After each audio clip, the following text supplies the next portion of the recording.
What up, YouTube? Topaz Jace back for another requested review, man. And this one is to that Real Music Productions presents The Lost Tapes, man. And honestly, this takes me down memory lane listening to this because I was in this same position to put this kind of project out so many years ago, you dig? Like, this is you, the production team.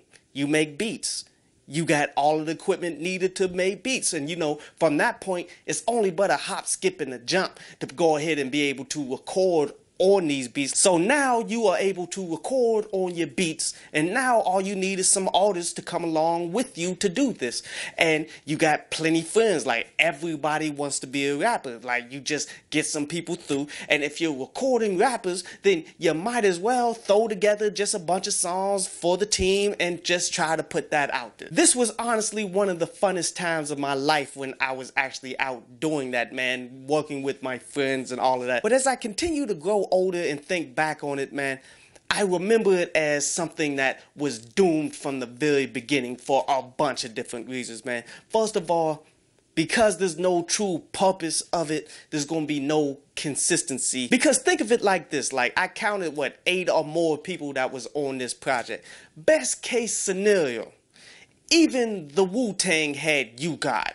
Like, how many times have you ever thought of, okay, You God is really killing this verse. I remember this more than any verse from Method Man or anything like that. Doesn't really happen, man. Like, you always going to have people involved in this that's really not going to hold their weight, which dooms the project from the jump. Because here's the thing about the music industry, man. It only takes one bad verse to ruin a really good song. And we're having all of these moving pieces because all 8 of these people that's on this project, they're all going in 8 different directions. Like, you have no commonality here outside of you all just record together. Another issue that I have with this project is the fact that, okay, because there's no theme or commonality or consistency throughout this project, man, it ultimately just becomes a product of the time period that it's in. Because as you said specifically, this was recorded from 2005 to 2007, but yet there's no concepts or anything that you guys are honestly trying to do with it. So of course the music is going to be based off of whatever popular music is happening at the time. And it makes a lot of sense when you begin to look at these individual tracks of what was popping. Like, take 2005, that Riding Dirty by Chameleon was one of the biggest songs out there. Do you see any coincidence between that and that Riding Down Your Block song that y'all did? What else was popping in 2005? The Carter 2 was jumping off just like that, man.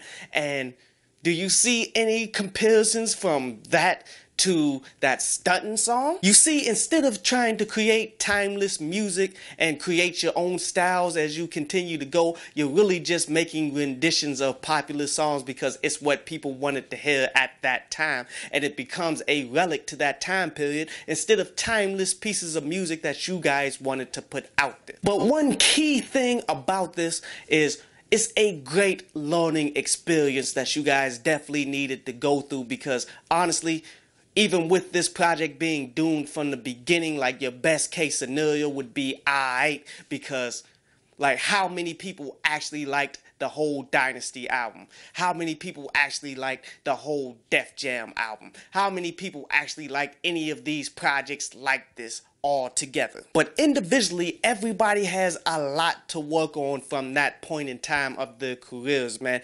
Going straight even with your production skills, because you can just honestly tell you didn't have a great understanding of things like EQ, things like compression, and the fact that you definitely needed to upgrade your productions as well, because like the distortions and all of that stuff that was going in there, like, it sounds like the equipment that you're using wasn't that good. Now, but don't do like what most people do. Like, they begin believing if I got the highest end quality stuff to make music with, then I'm automatically going to get put on. People cannot deny the quality, because that's quite honestly not true. And you see this specifically with what this fad going on right now being lo-fi music, in which this project would have fit right in with that, where it just sounds like the most low quality, low budget materials that you could possibly do, but yet people are rocking with it because the individual who's doing it, as in XXXTentacion, like, he's pretty much just hot, and people gonna rock with him because he's so popular. So all that I'm pretty much saying is, with your progression, with your productions and all that, man, do not go the route that most of these dudes in the &1 basketball league did, because, you know, they like to show out on the basketball court and stunt on people, try to break their ankles and do the most phenomenal dribbles and all that, but yet the point of the game is to put the ball in the hoop. But yet you put all your effort in dribbling, thinking that there could be a professional future or anything in that, man, in which really wasn't one. Basically, understand the whole purpose of this game is to get buckets, or to go ahead and make sales with the music that you create. You did. Don't jump off into another tangent saying that I just got the highest quality production, because that's not what people are looking for. This project definitely should have also showed you guys the value of teamwork. You did. The fact that none of you actually had the ability at the time to hold down a full project, so you all came together and balanced it all out amongst each other in order to try to put out the best quality product that you could. Like, teamwork is very important in this game, man, and the better you become and the better people around you become, the better the overall work's going to be. So that's another great lesson that you had to have learned from this. Another really big lesson that you should have learned from this as well is understanding that everyone has to have their role.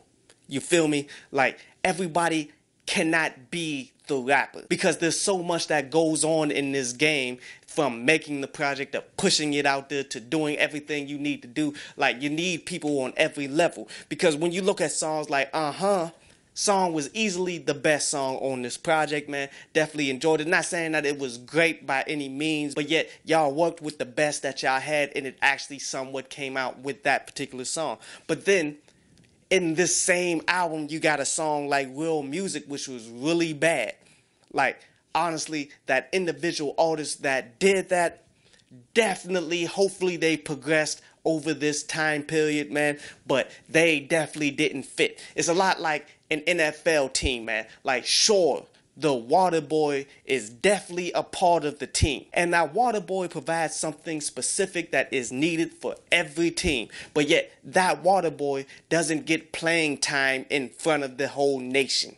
You feel me? Like, these individuals on this Real Music should not have gotten that play, but yet they definitely had more of a calling to being part of the squad, doing all of the work that's necessary for the squad to grow, and you make more money being behind the mic than actually in front of it. Again, this project was never destined to be anything more than what it is, man. Just a bunch of individual friends who's all doing something at the same spot, but yet y'all all trying to do y'all own things at the same time. Y'all really not putting much effort, much thought into it, so it wasn't destined to be that phenomenal to begin with. It has its moments, but mostly it has nothing but flaws, but yet this is something that you use to go ahead and bounce off of and do something better for everybody that's continually been grinding since this moment. You dig? Like, is it a good introduction to what you guys do to a fan base or anything like that? Nah. I really wouldn't have really put it out there, man. I mean, I understand you just got it. What's the point in just holding on to it? But you only get one first attempt at a first impression. You feel me? And you always want to come with your very best in case if anybody is really watching and listening. I just feel as though you should have used this as a learning experience to just move on with your own individual growth and continue to move forward from there. Project, I would not recommend it, but everybody should go ahead and peep it out anyway and send them your input, man. I'm definitely going to have the link to it in the description below, man. Go ahead, keep pushing. I hope you enjoyed the show. You can follow me at Twitter up there, and you can go to downloadpads.com that's down there to read today's article.